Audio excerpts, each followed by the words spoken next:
I want to share with you today an interesting observation, what I've done over the last couple of days and weeks. And this interesting observation is in regards of John D. Rockefeller. No, I won't not talk about his wealth or his family or stuff like that. What I want to share with you is just the choke points, what John D. Rockefeller have owned and what kind of transformation I've built on to the new families, to the sovereign families. So maybe you know that John D. Rockefeller have accumulated his wealth not by owning an primarily asset. He was owning choke points. In his generation, or in his century, the oil industry was the main industry to accumulate wealth. But John D. Rockefeller don't have owned the production capacities. He owned the railways to transportate the oil, but also to distribute the oil. And it was, for me personally, a very interesting and intelligent footstep. And I was asking myself, is this kind of choke points, can we use this today in regards of sovereign families? And I will share with you my observation, and maybe please share your ideas, your thoughts on this in the comments below. So I take my notes because that is a long list of what I've worked out for you. Number one, the choke point in many, many families around the world is the transition from generation to the next. And the main Achilles phase is just the power transition. How do you transform and transition the power to your children, to your son, to your daughters, to the siblings, stuff like that? And that is the first main choke point in each family of the row. And I've called it just the power transition to a navigated succession. Yes, I know maybe you read it and you hear it in many, many cases that the advisors explain that succession by and large is not a planned, systematic approach in many, many families. It is often by chance and it failed. But if you own, and it is a main key component coming back to John D. Rockefeller, if you own these choke points, you will win over generations. And if you own these choke points, the power transition as a navigating succession, you can't fail. Number two is a choke point. That's the governance vacuum.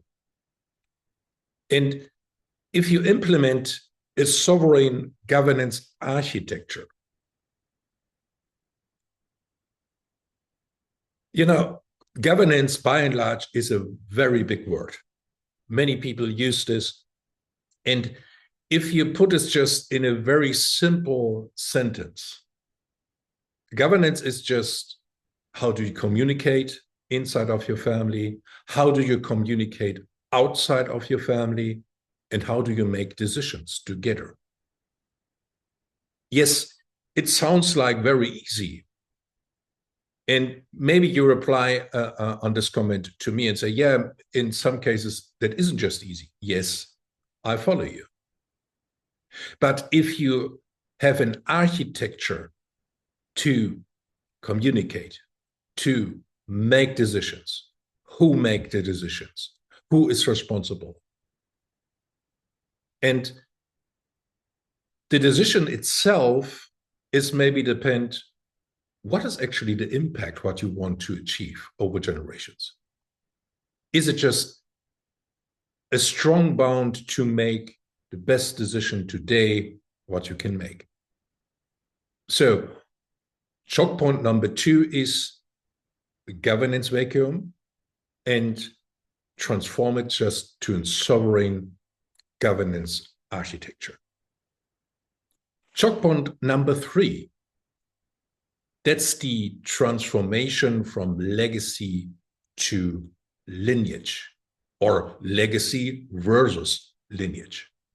You know, this term legacy, and I've talked about this in one of my latest videos, is the legacy itself. What I've observed is it is by and large a very egotistical vehicle, because the wealth creator itself, the parents, the grandparents, put a lot of his ambitions or her ambitions in this legacy stuff. And the next generation, the rising generation, is asking themselves and raising the question, okay, is this suit well with us, or is it just a completely different thing what I want to avoid? And also, by and large, the name of the family, if the family is growing, maybe will disappear. It could be, there's a great chance. But the impact, what you can have as a lineage, your family lineage over generations, that is what will be last. And it is just very, very intelligent and profound to consider, is it just better that we have a legacy, or is it better that we have a lineage impact over generations? Please consider. It is very valuable. And let me add on this point, on this choke point, also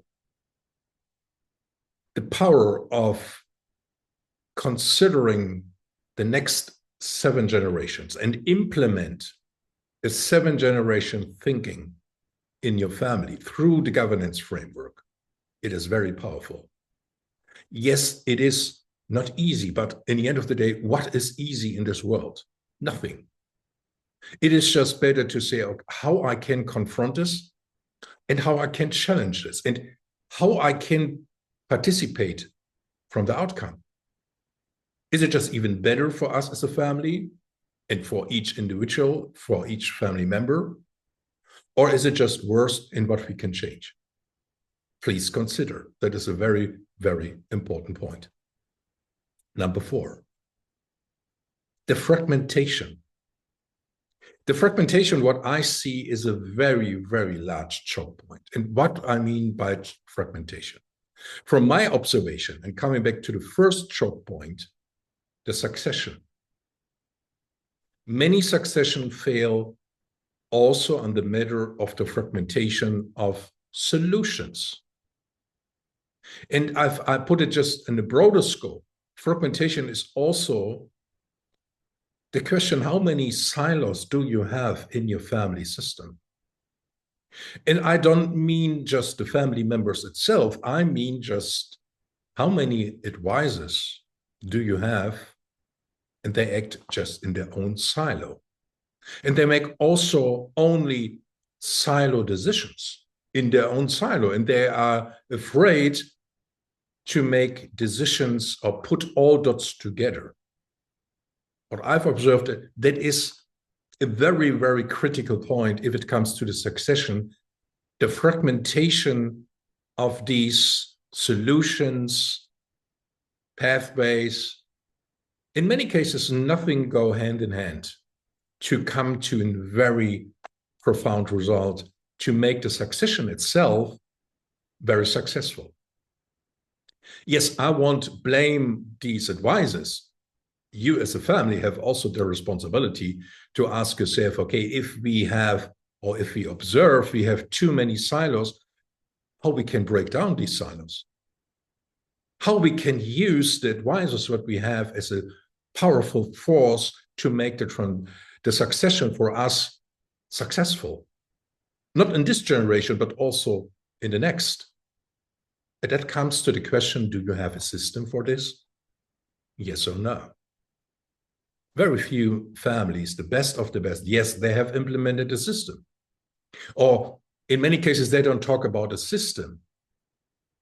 They have figured out what could be the main components and how they can own these choke points. So please consider fragmentation versus system. Do you have fragmentation? Or do you able also in a transition to the next generation to raising the question, okay, how we can implement a system that we can own the choke point on a generational succession. The next point is reputational capital. And I call it just a sovereign brand management. Why is it so important today? On the one hand, we see over the next 5 and 10 years, a great count of more families of wealth, significant wealth, more than 100 million in assets. And the newer generation is very familiar in using social media and also social capital.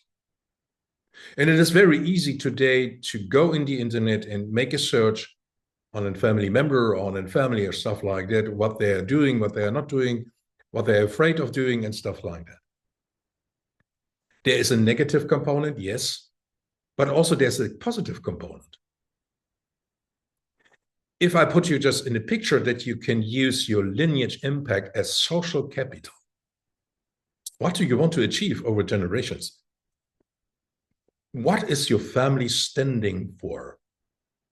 Which bracket, which area, which country, or whatever it is, do you support? What will you change? And do you bring this kind of message outside of the world? That your reputation maybe will increase. That you get in front of the right investment opportunities. But also that you will be attracted by the right people to support your mission. For me personally, that is a very critical and very important point today. Ask yourself, what is the mission that your family on? Is there in a mission? Yes or no? And how do you can use your mission to increase your brand reputation as a family? And this brand reputation is a powerful tool. Why not use social media, Instagram, LinkedIn, X, YouTube, as your voice to bring your mission out? The same as I am doing today with you. I will bring my message in front of you. Please consider, it's very powerful. The next choke point is, and that is what I've also experienced on myself, I call it just the gatekeeper barriers. And how I can transform this choke point in a strategic gateway.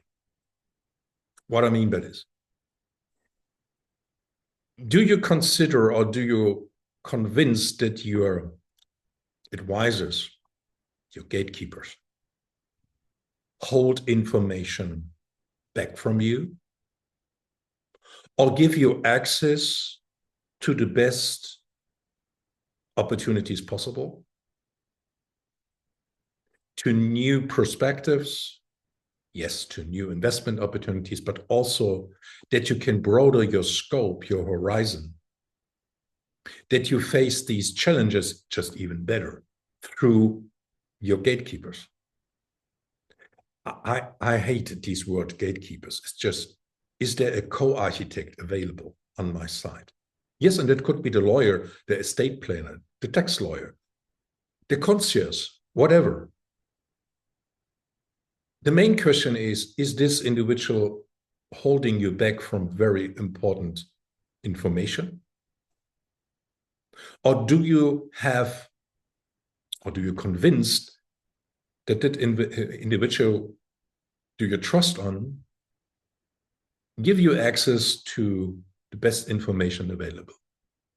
Give access for you to new individuals that you should meet, have a discussion on, in the end of the day, to broaden your horizon. Ask yourself what I often see is that gatekeepers itself and also family officers, and I won't blame these individuals, are main critical bottlenecks. Please consider this. It is a very important choke point. The next choke point is the unspeakable. Who is actually the navigator in your family system? Is it just the father, the mother? Maybe in some cases it is a powerful mother. Who helps actually to navigate through the unspoken? It is a very important point to resolve conflicts, because in many families, there are a lot of unspoken things. They're coming up on the table. And it is a very great source for conflicts. Maybe you know as better as me, but owning this choke point will give you a lot of power. Yes, and it is a lot of hard work, but it is very valuable. My last choke point for you is the principle of dominance.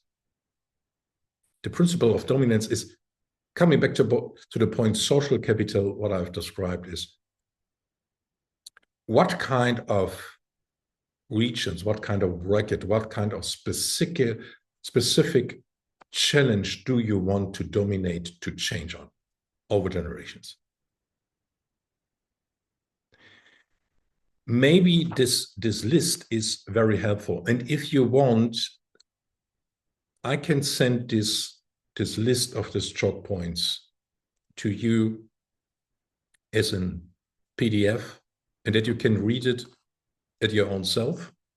But also you can bring it up in your next family meeting. Please put a comment below that you want these checklist of these strategic choke points in regards how I can dominate as a family, these critical choke points.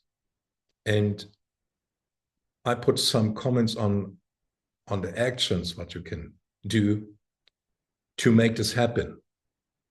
The result is clear. I mean, if you own these choke points, you have a greater cohesiveness, also a better culture, believe it or not.